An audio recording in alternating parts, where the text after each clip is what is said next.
Welcome to This Explainer. Today, we're unpacking a really aggressive, highly polarizing critique of the crypto industry. We're looking at a huge question. Is crypto a massive financial evolution, or is it just the single biggest scam of our generation?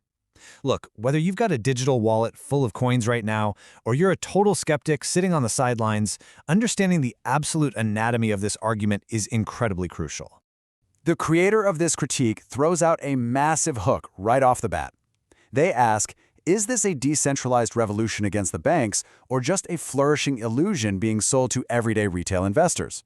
They set out to prove exactly why the reality of the crypto industry falls so dangerously short of those original, massive promises. All right, let's jump into Section 1, the Utopian Promise. To really get this critique, the source points us back to a super quiet 20-year buildup. Most people think crypto just magically appeared a few years ago, but the origins actually trace all the way back to 1983. That's when David Chaum first introduced the concept of eCash. Then, basically crickets for 2 decades. It just lurked in the shadows. It wasn't until 2009, when the mysterious Satoshi Nakamoto mined the very first Bitcoin, that the whole thing just exploded into the mainstream. And in those early days, the people jumping on board genuinely viewed this tech as a pristine, government-free utopia. The original pitch was incredibly intoxicating. Think about it, a completely decentralized digital network, totally free from government control, a literal salvation from traditional greedy banks. Basically, a digital middle finger to the entire established financial system. That was the absolute dream. But fast forward to today, and the source paints a radically different picture. Which brings us to Section 2, the currency illusion. When we actually look at global business adoption, wow, the lack of real-world utility is just staggering. Out of an estimated 350 million businesses worldwide, only about 18,000 actually accept Bitcoin. To put that into perspective, that is a near invisible fraction. Statistically speaking, its global adoption rate as an actual currency is essentially zero. And get this, even those few businesses that do accept it, they usually just convert it right back into traditional dollars instantly. So why is that adoption so incredibly low? Well, the explanation boils down to 3 huge hurdles: insane volatility, massive transaction fees, and just widespread fraud. It's been over 15 years since its launch, and you still can't use it for the absolute basics. Try buying groceries or paying your rent with it. The creator actually makes this hilarious but totally fair comparison. Using Bitcoin for everyday purchases is kind of like trying to mow your lawn with nail clippers. Yeah, technically possible, sure, but it is fundamentally the absolute wrong tool for the job. Moving right along to Section 3, a high-stakes casino. Because it functions so poorly as stable, everyday money, the argument here is that it's just morphed into a wildly speculative casino asset. Look at the annual market volatility. Crypto sits at a massive 60%. Compare that to the US stock market at about 15%, that's 4 times higher. This completely unpredictable, wild instability is exactly why traditional money managers, the folks legally bound to protect trillions of dollars, call this space a generator of garbage risk-adjusted returns. To really hammer this point home, the explainer stacks up some absolutely brutal quotes from traditional finance titans. This shows a deep, systemic, institutional skepticism. First up, we've got legendary investor Warren Buffett, who famously and very bluntly dismissed Bitcoin as literally rat poison squared. Ouch. And he's definitely not alone in that camp. JP Morgan Chase CEO Jamie Dimon heavily echoes that exact same sentiment.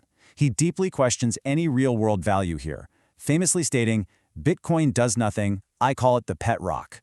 Then you have financial commentator Peter Schiff summing up this super harsh perspective. He argues that at its absolute core, this asset class holds exactly zero intrinsic substance. He basically says, look, when you peel back the layers of the onion and get down to what's really there, there's just nothing there. Nothing supporting the price except pure, raw speculation. But hey, it's not just opinions being thrown around. The actual market data backing up this whole casino comparison is genuinely shocking. 3.7 million. Just let that number sink in.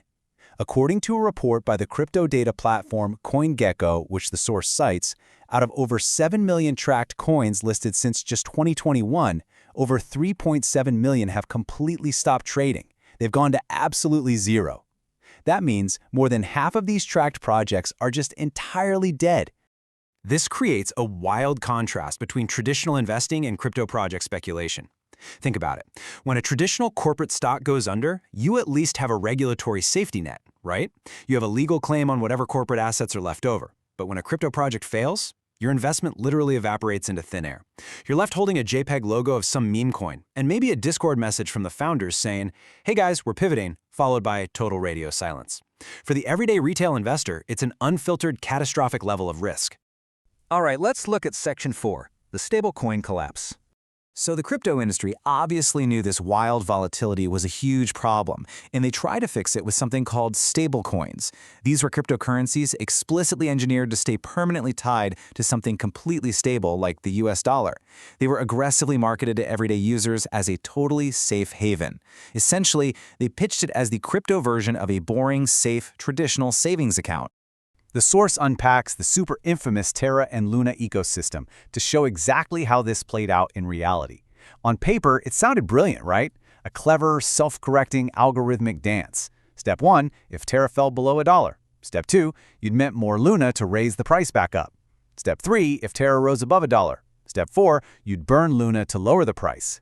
They pitched this to investors as a flawlessly engineered, foolproof stability mechanism. But despite that super clever theoretical design, the actual reality was a total catastrophe. In May 2022, Terra completely lost its tie to the US dollar during a massive wave of market sell-offs. That foolproof algorithmic system completely imploded, wiping out a staggering $45 billion in just one single week. $45 billion! Financial regulators actually called this event one of the largest and fastest wealth destructions in modern financial history. Let's move to Section 5, the FTX fraud. Now, even after that massive stablecoin collapse, a lot of people still assumed the really big, centralized trading exchanges were totally safe and regulated. The explainer reminds us that FTX, for example, had the ultimate shining veneer of corporate legitimacy. I mean, they were literally branded the NYSE of crypto. They were backed by billions of dollars from elite traditional institutions like BlackRock and Sequoia Capital. They ran massive Super Bowl commercials, and they were led by CEO Sam Bankman-Fried, a guy the media was literally calling the next Warren Buffett. They were selling absolute, guaranteed trust to the mainstream public. Yet the reality behind closed doors was the highly illegal funneling of billions in everyday customer deposits right into a sister hedge fund. The sheer, massive scale of this fraud is summed up so perfectly by John Ray. He's the veteran bankruptcy lawyer they brought in to clean up the mess. And by the way, this is the exact same guy who cleaned up the massive Enron scandal. He stood before the court and stated, "Never in my career have I seen such a complete failure of corporate controls. It was literally a complete house of cards just hiding behind flashy celebrity endorsements." Finally, Section 6, a digital mirage.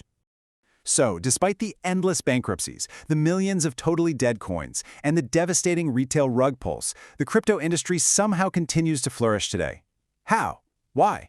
Well, the creator argues that it thrives not on any sort of transformative financial technology or real intrinsic value. Instead, it just survives on repeated hype cycles, crazy pump and dumps, and pure, raw human greed that's just wearing a flashy new digital costume. And we'll leave you with the source's deeply, deeply ironic final question. How could all of this massive collapse and fraud happen in an unregulated, entirely anonymous industry that explicitly asks you to rely purely on blind trust? It's a seriously powerful paradox to think about. Thanks so much for joining me on this explainer, and I'll catch you next time as we keep breaking down these fascinating, complex topics.